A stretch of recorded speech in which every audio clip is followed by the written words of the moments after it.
Howdy, my name is Amanda Mercer Hancock, and I am going to speak to you today about ethical dilemmas in animal research. The issue of animals in research is a very hot button topic, and it's something that's discussed greatly in the scientific community. There are many who believe that research utilizing animals is inhumane and unethical, while others believe it's a vital part of scientific discovery. But still others believe that it is a necessary evil, but have some moral and ethical qualms about it. During the course of this presentation, we will explore only a minute fraction of this complex issue.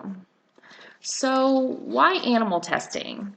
This has been a very hot button topic for many years and will no doubt continue to rage on in the scientific community as well as public quorum.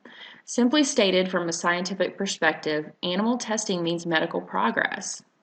Animal-based research has contributed to significant improvement in length and quality of our lives, cures for diseases, and medicines. Many medical and scientific advances regarding treatments and drugs have been made due to the strides that scientists are able to make by utilizing research animals. But first, a brief history about animal research.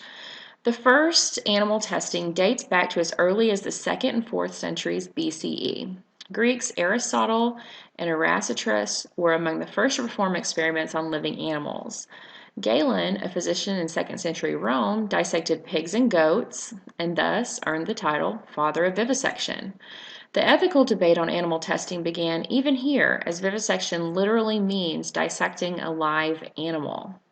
In the 12th century, Avenzoar, an Arabic physician, tested medical and surgical procedures on animals before they were used on human patients. So animals have been used repeatedly through history in biomedical research. In the 1880s, Louis Pasteur demonstrated the germ theory of medicine by inducing anthrax in sheep. In the 1890s, Pavlov used dogs to illustrate and describe his classical conditioning theory.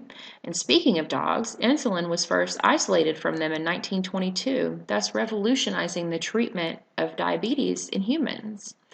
Genetic mapping has utilized lab animals, mainly mice, who do share 95% of their DNA with humans, by the way. Since the 1970 genetic research progressed, and in 1996, Dolly was born, who was the first mammal, she was a sheep, to be cloned from an adult cell. All of these discoveries and accomplishments were born of animal research.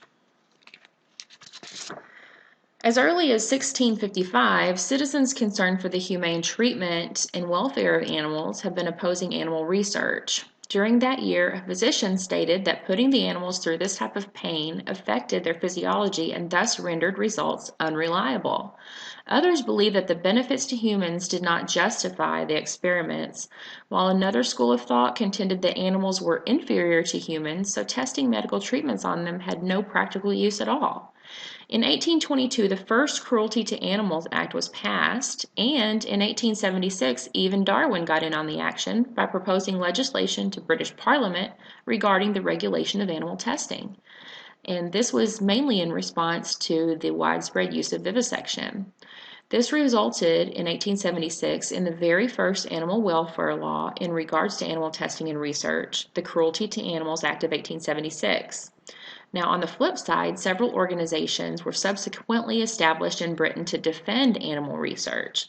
The Physiological Society was formed in 1876. The Association for the Advancement of Medicine by Research was formed in 1882 and focused on policy making. And the Research Defense Society was formed in 1908 to educate the public about animal research and its benefits.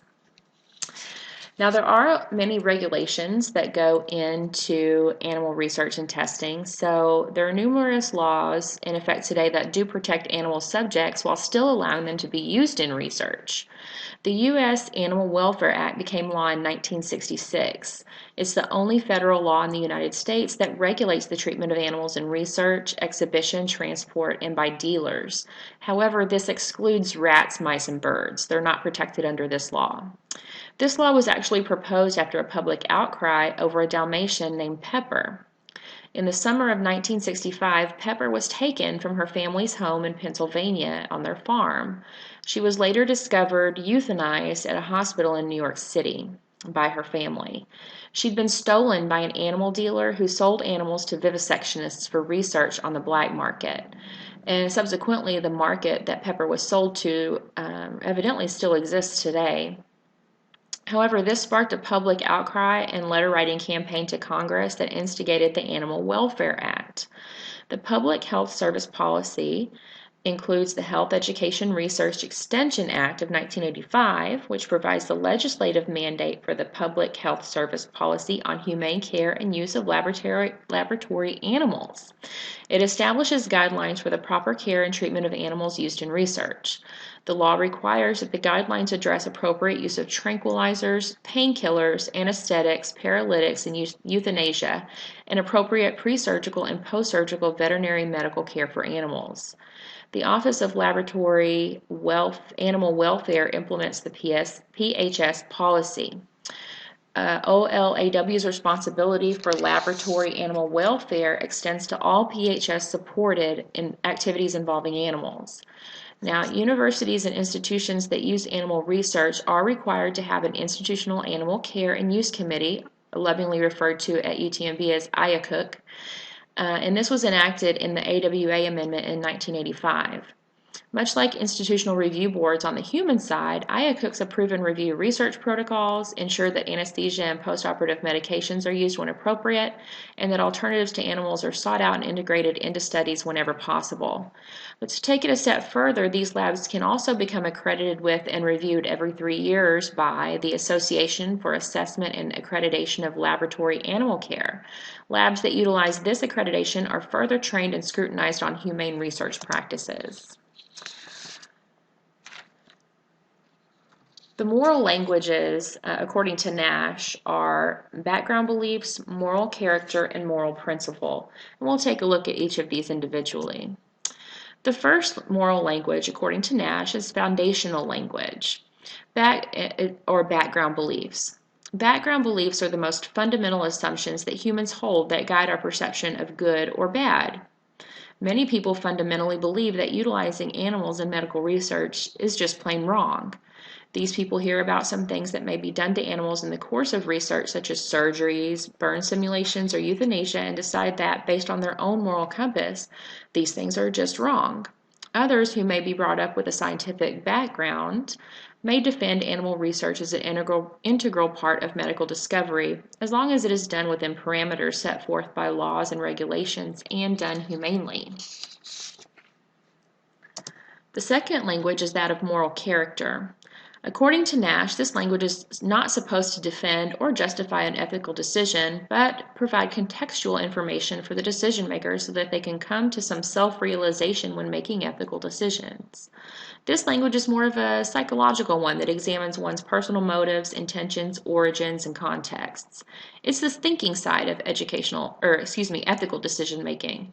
While one may experience a visceral or more of a first moral language reaction based upon personal beliefs towards animal testing and research, one may also be able to examine multiple sides of the issue utilizing the second language.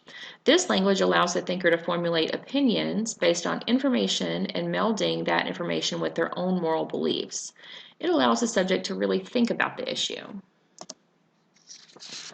The third moral language is moral principle. This principle finds its root in action and making judgments about ethical decisions. This third language is the most accepted by ethicists today. It serves as sort of an action guide. This language asks the thinker to defend a particular moral action by using simple questions related to the action, such as, why is the case a moral dilemma? Who are the morally relevant actors, and what does the code of ethics say, etc. It provides the framework for such ethical principles as autonomy, veracity, fidelity, and justice. To tie this moral language to animal research, we should ask ourselves why this is a moral dilemma. Does one believe that animals are higher beings that are capable of having complex thoughts and feelings and do not deserve to be subjected to testing? We would then work through the constructs of the model in order to arrive at a decision regarding animal research. What are the choices? To test on animals and subject them to perhaps painful procedures, or to not utilize DNA that is much like our own to arrive at scientific advances. A particularly relevant question here is, what are the viable alternatives? In fact, one of the regulations regarding animal research states just that, to find alternatives whenever possible to arrive at the same conclusions. Personally, I'm on neither side of the fence when it comes to this issue. I am pretty conflicted about it as well. As a compassionate human being and animal lover, I don't want to submit any living creature to a painful procedure or testing if we don't have to. As a nurse in training, I have seen firsthand the advances that have been made utilizing animal research and incorporating these findings into human medicine. If we say that animal research is wrong, does that extend to other uses for animals as well? What about consumption of animal flesh? Using animal skins in textiles? How about pest control in your home, using rat poison to kill rats? Where do we draw the line? Is it even all the same? I would contend that as long as humane practices are used, that animal research is a necessary evil for the advancement of human medicine. Last year, I suffered the devastating loss of my mother to cancer. In just 4 weeks, she went from diagnosis to death. There was no time to weigh options, no time for treatment, just really no time. How many other families out there suffer the premature loss of a family member from incurable diseases such as cancer? If animal research can help the scientific community arrive more quickly at a cure or more effective treatment for these ailments, I believe that it's worth it to try it in order to minimize human suffering. However, we must also fulfill a moral obligation to our test subjects, the animals, as they have no voice of their own. These include humane testing practices, good living conditions, proper use of analgesics and anesthetics, and access to quality medical and nursing care for all animals involved in medical research. As a member of an extensive scientific community at UTMB, I believe in the benefits of animal research. It'll take more health education initiatives about the uses of animal research in the advancement of human health care to propagate solid facts about an issue that elicits such emotional responses from people.